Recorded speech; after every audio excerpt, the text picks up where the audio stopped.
Hey everyone, and welcome back to another roundup where EA have been accused of operating an unlicensed gambling business. So yeah, just another Tuesday. Then Activision and Sony have made another incredibly scummy move because screw you for wanting to play their game, I guess. Then Facebook have been very naughty. What a surprise. Over in more, ambitious lands, Microsoft have honestly staggeringly big plans. They are going to be pretty major in their fight against Sony, and also, well, they might just throw Stadia in the bin finally. So there's a lot there. Then also, to be fair to Sony, they've also updated a bunch of PS4 games to get a serious loading time boost ahead, of course, of next gen. And then we've got a bunch more as well, with Frost Giant Studios having a little bit of a chat about their heart being set on looking after the RTS community, which is a community I'm a part of, and that makes me very happy.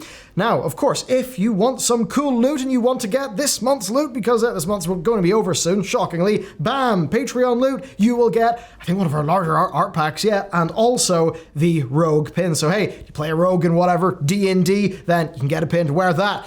Of course, that comes from our Game Studios art team, and it supports what they do. It also supports us. You've created 2 new jobs this year, which is pretty damn incredible, and supported a third. So thank you for everything. And with that said, let's get straight into the news. Let's kick off today's show with the big injection of competition in the market, because in a recent video, Phil Spencer has discussed the potential, for future tiers of Xbox Game Pass that would actually go beyond Ultimate. Yes, the words may not make sense, but apparently they have more. There is actually potential for a Game Pass subscription, that bundles in xCloud streaming with an Xbox, basically a streaming stick, and also an Xbox controller. That's pretty wild when you think about how it's literally competing against Stadia.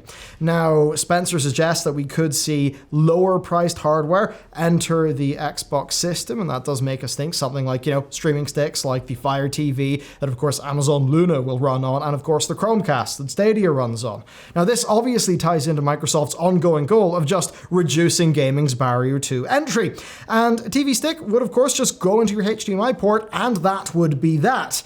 You would get the stick, you would get a controller, and you'd also get a lot of games. Very much unlike Stadia's similarly, if not more expensively priced option, which, yes, that would just murder Stadia. Not that anyone would really shed a tear. Then next, Spencer also teased Xbox Game Pass Platinum. There you go, apparently Platinum is bigger than Ultimate. This basically would give you guaranteed access to new Xbox hardware. Now, of course, Microsoft have seen success with the Xbox All Access program. That's one that was obviously expanded upon and improved for the Series X and the Series S. So it's obviously a formula that Team Green is pretty keen to keep on going. And it does make sense. I mean, the All Access is literally cheaper than buying the console and Game Pass just outright, which is insane. So I imagine this is just entirely to get people in just like the brand loyalty, so that they are Xbox people through and through with that subscription.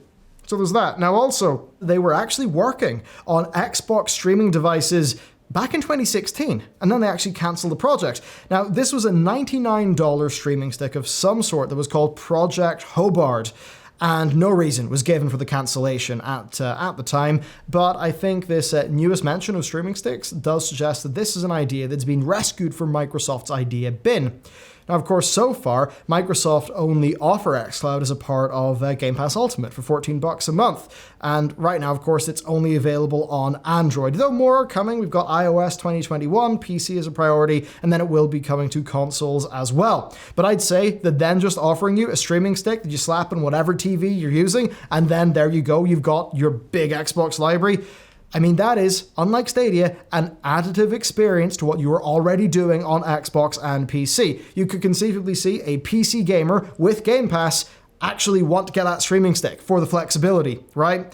I think that's pretty interesting. Certainly, adding and adapting Game Pass tiers, that could do a lot to encourage uptake, and that uptake, from what we understand, has been really fast over the last while. Now, of course, these are relatively new products, relatively new technology and all of that, but I will say is that Microsoft are the one group who are, I think, setting themselves up the best for success here. Because not only are they innovating on their technology, that's fine, Stadia innovated on technology, but the thing with Microsoft is they're innovating on product, and that ultimately is what customers care about. They don't purchase technology, they purchase a product, and right now, Game Pass with a streaming stick and a controller bundled in, I think that absolutely clobbers Stadia. What we just covered was competition that'll probably push the market forward and be good for consumers.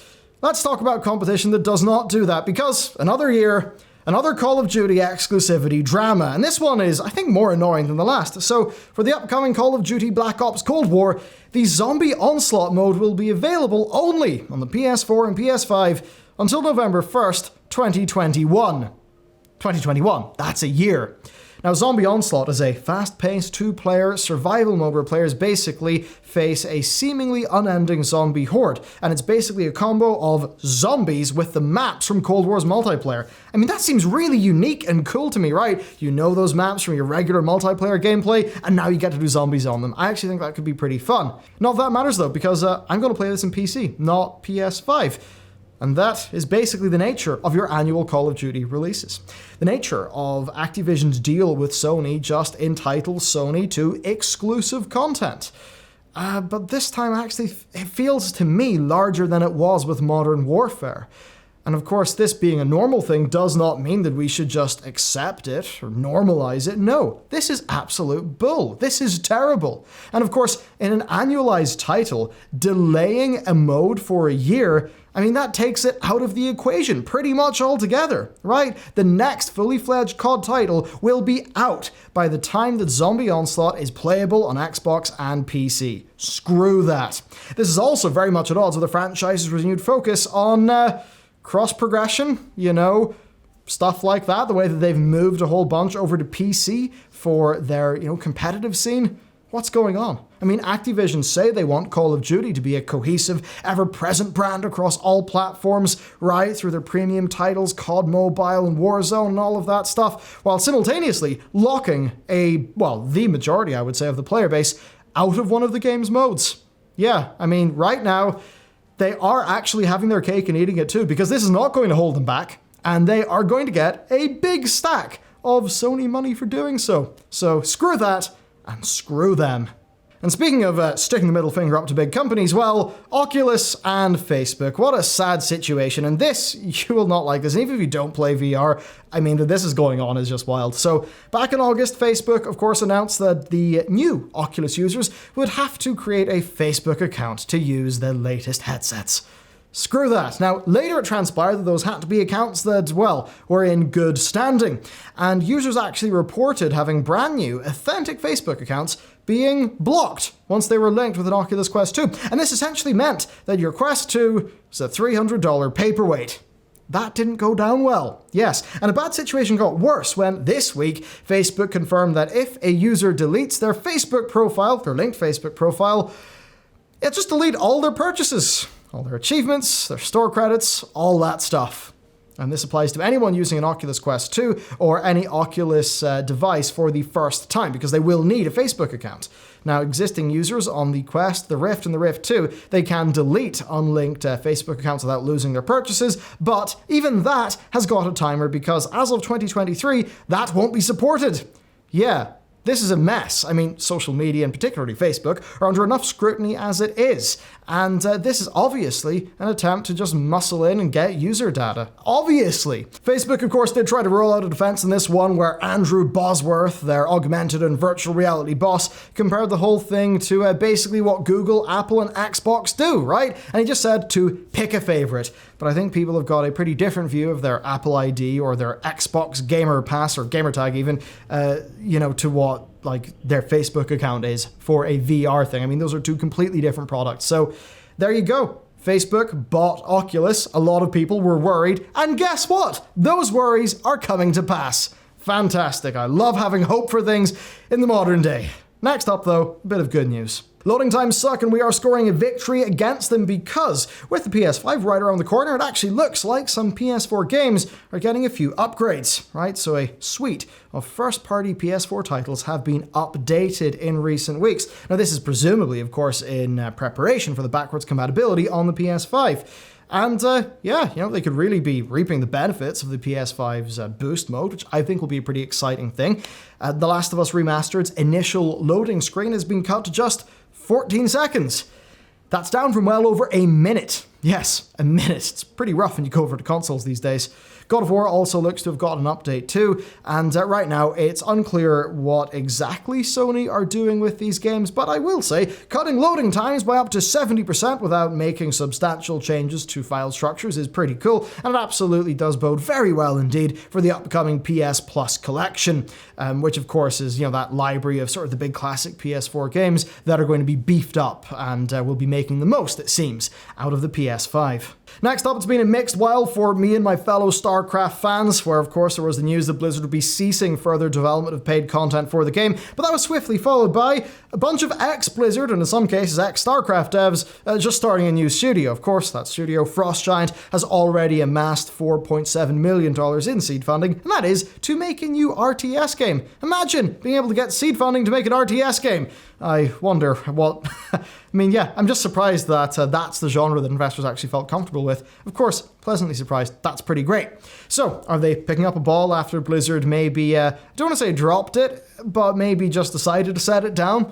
Well, some of Frostgiant actually sat down with TeamLiquid.net, and the interview, to very quickly cover it, because I do want to mention good news on shows like these, is that essentially it seems to be the opposite of Blizzard's indifference and, big corporate stagnancy.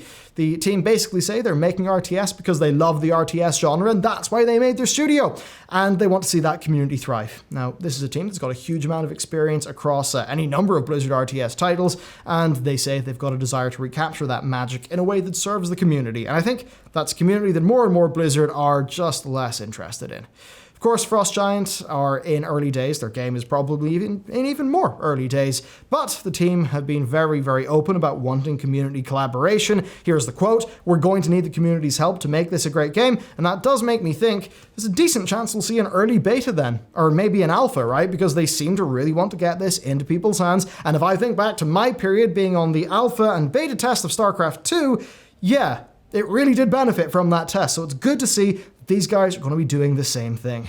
And then next up, EA are looking at yet another lawsuit, this time in Canada. This is a class action lawsuit that was filed at the end of September, and it alleges that EA's use of loot boxes breaches Canada's gambling laws. Of course, there's been many lawsuits like this. I believe there was one in California decently recently, and it's actually quite a big one because it does start off with the two plaintiffs' purchases of Ultimate Team packs in Madden, NFL, and NHL, but the lawsuit also does cover loot boxes from 60 odd EA games. Yes, they have 60 odd EA games that have loot boxes. Pretty interesting. This actually includes Apex Legends, Battlefield, Plants vs. Zombies, and more. It's pretty much the entire library.